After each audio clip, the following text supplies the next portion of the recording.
Hello guys, today we're going to be learning how to do a tailwhip. Now, there are a couple steps of doing a tailwhip. The first one is the jump, the second is the flick to make the board go around, and the third is the actual landing of the tailwhip. Let's start off with the jump. There are pretty much two ways to jump. The first is straight up, and the second is where you pop your front wheel and then you go with your back wheel.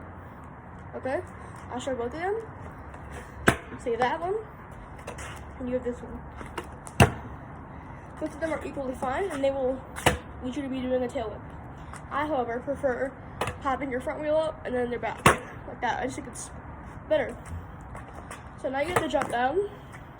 All we need to know is the flick, like that. To do a flick, it's where you take your foot, whichever foot you prefer. I'm goofy, so maybe a little different for you, but it should be the same structure. Take your foot and then you kind of slide like that. Just kind of with your foot, take it, and you're gonna like kick back, so it turns the thing around. The third one is the landing. Now, if you're just beginning, the landing really doesn't matter. Okay, like it does, but not at that stage. So for the beginning, you just want to know the jump and the flick. All you can practice those is just jumping and flicking.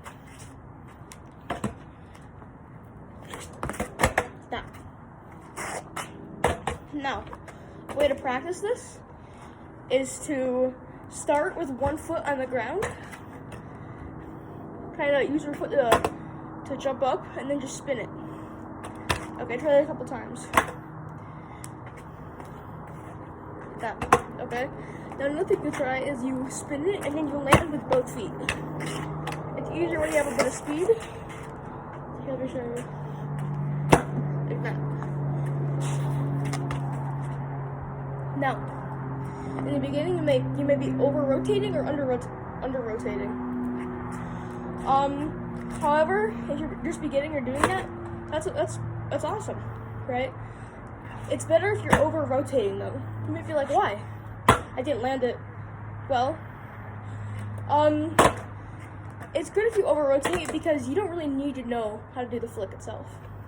I mean, you do, but you're already pretty good at it if you can over rotate. If you over rotate later on, you might be able to catch it in midair.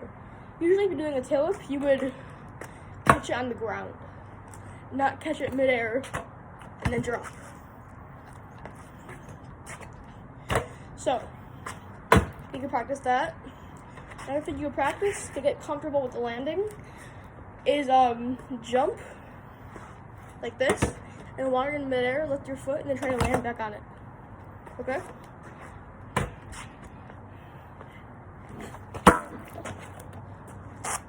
You could try that.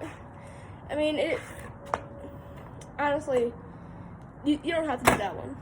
But most importantly, you need to know how to do this.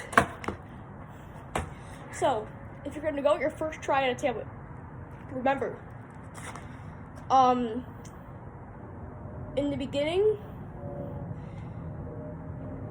you're not going to be that good, okay? Just to be straight up with you. You might just be kind of jumping and then just kind of doing that. You just fall. However, I was like that when I began, okay? So it really does not matter. But I mean, after a couple tries, you might want to get good at getting that jump down and the flicking. So just kind of, you just want to get good at that. Just get good at flicking.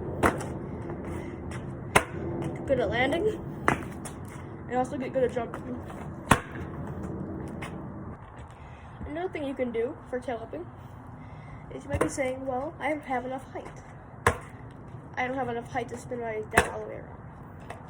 Now, that is fine, you know. You will learn flat ground later.